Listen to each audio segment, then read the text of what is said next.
Мен Нұрқанова Гүлбара Намазбекқызы Қырғыз Республикасының Нарын қаласында дүниеге келіп, орта мектепті аяқтаған соң Көкшетау қаласына 1982 жылы оқуға келіп түстім. Осы оқуымды 1985 жылы аяқтап, өзімнің жұмыс еңбек жолымда Целиноград облысы Ерейментау ауданындағы СПТ-18-де мастерлік жұмыстан бастадым.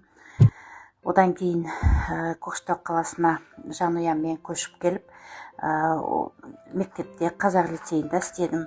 Қазіргі таңда Көкшетау қаласы нөмір 2 мектеп лицейінде көркем еңбек пәні мұғалімі болып жұмыс атқарамын. Осы жылдар арасында көптеген халықаралық, республикалық, облыстық және қалалық мектепшілік іс-шараларға, оның ішінде әртүрлі көрмелерге, конкурстарға қатысып, осы қаламыздағы нөмір 2 мектеп лицейінде жұмыс істегеніме міне биыл 7-ші жыл. Оған дейін қаламыздағы Малик Абдуллин атындағы мектеп гимназиясында жұмыс істедім, қазақ лицейінде жұмыс істедім. Жалпы осы педагогикалық еңбек өтілім 30 жыл. Ал енді осы мектепте жұмыс істеген жылдарымда көптеген жұмыстар атқардым, көп деп айтуға болады. Соның ішінде мен көбінесе өз басым ұлттық өнерге көбірек көңіл бөлемін. Соның ішінде мынандай киіз үйдің макеттерін істеу, сырмақ істеу, тоқыма тоқу.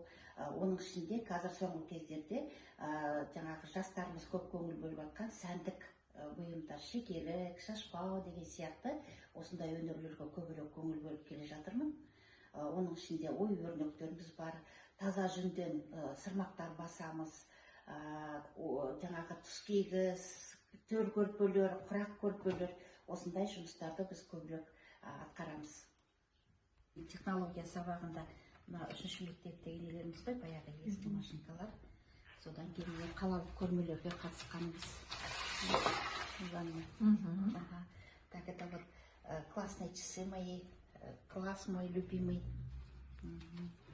Так, здесь вот с родителями, работа с родителями. Так, здесь встречи. Вот в Астану, когда ездили, любимчик мой. Так, надо экспоға или просто экскурсияға ма, сондайға барғанда. Вот Фатима Шкеевна